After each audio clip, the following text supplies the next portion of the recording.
దేవునికి స్తోత్రం. యేసుక్రీస్తు నామములో మీ అందరికీ వందనాలు. మనం దేవుని వాక్యమును ధ్యానం చేద్దాం. యోహాను సువార్త 8వ అధ్యాయము 11వ వచనము. ఆమె లేదు ప్రభువా అనెను. అందుకు యేసు, నేనునో నీకు శిక్ష విధింపను, నువ్వు వెళ్ళి ఇక పాపం చేయకమని ఆమెతో చెప్పాను. ప్రభునందు ప్రియమైన వాళ్ళరా, పాపిని రక్షించడానికి యేసు ప్రభు లోకానికి వచ్చాడు. రక్షించడానికి వచ్చాడు కానీ శిక్షించడానికి యేసు ప్రభు లోకానికి రాలా. వాళ్ళందరూ కూడా ఈ లేఖన భాగంలో మనం గమనిస్తే వ్యభిచారమందు పట్టబడిన ఆ స్త్రీని యేసయ్య దగ్గరికి తెచ్చారు. తెచ్చి యేసయ్యను ప్రశ్నిస్తున్నారు. బోధకుడా, మన ధర్మశాస్త్రం ప్రకారము ఈ స్త్రీని రాళ్ళు రువి చంపాలి కదా అని చెప్పేసి యేసయ్యను ప్రశ్నించినప్పుడు యేసు ప్రభు ఏమన్నాడు? కరెక్టే, మీరు అన్నది కరెక్టే, ఆ ప్రకారం చేయండి అని అన్నాడా? అనలా. ఎందుకంటే పాపి నశించిపోవటం, పాపి తన పాపములోనే నశించిపోవటం దేవునికి ఎంత మాత్రం ఇష్టం లేదు. పాపి రక్షింపబడాలి, పాపము నుండి విమోచింపబడాలి. అందునిమిత్తమే యేసు ప్రభు లోకానికి వచ్చినాడు. కాబట్టి వాళ్ళు అనుకున్న దానికి భిన్నంగా యేసు ప్రభు మరొక రీతిగా అంటూ ఉన్నాడు. నీలో పాపము లేని వాడెవడో వాడు రాయి వేయవచ్చు అన్నప్పుడు వాళ్ళందరూ కూడా పాపం చేసిన వాళ్ళే. ఎందుకంటే నీతిమంతుడు లేడు, ఒకడునో లేడు, అందరూ పాపాత్ములే. యేసు ప్రభు ఎప్పుడైతే ఆ మాటని ఆయన నేల మీద వారి యొక్క అపరాధములు రాసినాడో అందరూ కూడా ఆ స్త్రీని వదిలిపెట్టి వెళ్ళిపోయినారు. అయితే యేసు ప్రభు ఆమె తట్టు చూచి అడుగుతున్నాడు, అమ్మా, ఎవరిని నీకు శిక్ష విధింపలేదా అన్నప్పుడు లేదు ప్రభు అన్నాడు. ఎందుకంటే శిక్షించే అధికారము ఎవరికి లేదు, యేసుక్రీస్తునకు తప్ప. అయితే యేసు ప్రభు శిక్షించాడా లేక క్షమించాడా అంటే క్షమించాడు. అందుకని ఇక్కడ బైబిల్ గురించి మనం గమనిస్తే రాయబడింది, నేనునో నీకు శిక్ష విధింపను, నువ్వు వెళ్ళి ఇకనో పాపము చేయకము. కాబట్టి దేవుడు పాపిని ప్రేమిస్తున్నాడు కానీ పాపమును ప్రేమించటంలా. నువ్వే పాపములో బ్రతుకుతున్నప్పటికీ నువ్వు అలాంటి పాప జీవితం దైవానికి సంతోషం కాదు.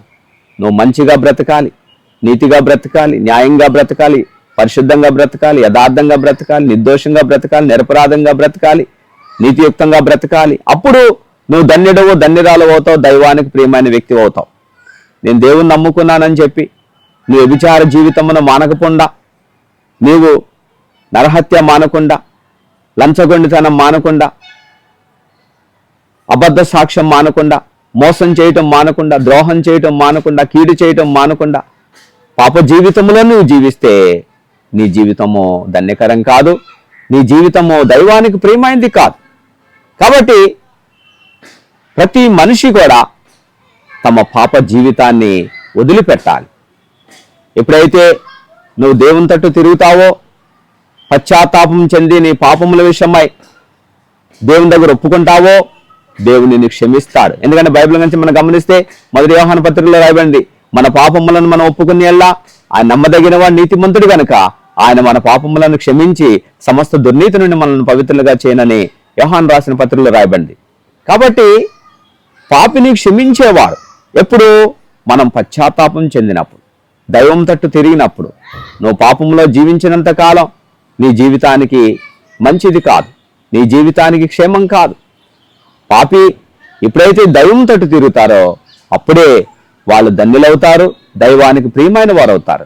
కాబట్టి ప్రభునందు ప్రియమైన వాళ్ళరా, యేసు ప్రభు అన్నాడు, నేను నీ శిక్ష విధింపను, నువ్వు వెళ్ళి ఇక పాపమో చేయకము. కాబట్టి పాపము అనేటువంటిది దేవునికి హేయమైనది. కాబట్టి నువ్వు మంచిగా బ్రతకాలి, నువ్వు నిర్దోషంగా బ్రతకాలి, నీతియుక్తంగా బ్రతకాలి, యథార్థంగా బ్రతకాలి. అప్పుడు నువ్వు ధన్యుడవు ధన్యురాలు అవుతావు. నేను దేవుని నమ్ముకున్నానని చెప్పుకుని నువ్వు ఇంకా పాప జీవితంలోనే నువ్వు జీవిస్తే అది ఎంత మాత్రం కూడా దైవానికి ప్రియమైంది కాదు. కాబట్టి ప్రభునందు ప్రియమైన వాళ్ళరా, నేడే నీ జీవితం విషయమై నువ్వు పశ్చాత్తాపం చెందాలి. నీ పాప జీవితాన్ని నువ్వు వదిలిపెట్టాలి. దైవం తట్టు చూడాలి. దైవం దగ్గరికి రావాలి.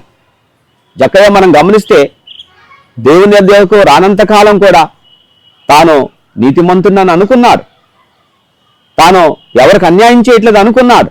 కానీ ఎప్పుడైతే యేసయ్య దగ్గరికి వచ్చాడో ఆయనకు వెలుగులో అతని రహస్య పాపములన్నీ కూడా బట్టబయలైనవి. ఎంతో పశ్చాత్తాపుడైనాడు. దేవుని వద్దకు రానంత కాలం మనిషి తన విషయం గ్రహించడు. వెలుగునద్దకు వచ్చినప్పుడే, అద్దము దగ్గరకు వచ్చినప్పుడే మన జీవిత పరిస్థితులు మనకు తెలియజేయబడతాయి. మనం గ్రహించగలుగుతాం. లేకపోతే నేను ఎవరికి కీడు చేయట్లేదు, ఎవరికి ద్రోహం చేయట్లేదు, ఎవరికి అన్యాయం చేయట్లేదు, ఎవరిని మోసం చేయట్లేదు, ఎవరికి అపకారం చేయట్లేదు అని మనుషులు అనుకుంటూ ఉంటారు. మనం గమనిస్తే లోకంలో మనుషులు ఘోరమైన నేరాలు చేస్తూ ఉంటారు. కానీ నేను ఎవరికి అన్యాయం చేయట్లేదు, ఎవరికి అపకారం చేయట్లేదని మనుషులు అనుకుంటూ ఉంటారు. కానీ ప్రభునందు ప్రియమైన వాళ్ళరా, మనిషి యొక్క పాప స్థితి ఎప్పుడు గ్రహిస్తారు?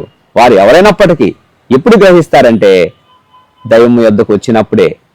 ఎప్పుడైతే దేవుని యొద్దకు వస్తారో దేవుని వెలుగులో తమ యొక్క పాప జీవితాన్ని గ్రహించేవారవుతారు. జక్కయ్య కూడా తన పాప స్థితిని గ్రహించాడు. ఎంతో పశ్చాత్తాపుడైపోయినాడు.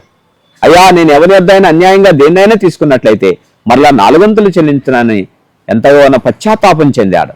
కాబట్టి ప్రభునందు ప్రియమైన వాళ్ళరా, ఎప్పుడైతే నువ్వు దేవుని వద్దకు వస్తావో, దేవుని తట్టు తిరిగి నువ్వు పశ్చాత్తాపం చెందుతావో, దైవాన్ని నమ్ముతావో, దేవుని యొక్క వాక్యానికి నీ హృదయంలో స్థానం ఇస్తావో, అప్పుడు నీలో గొప్ప పశ్చాత్తాపం కలుగుద్ది.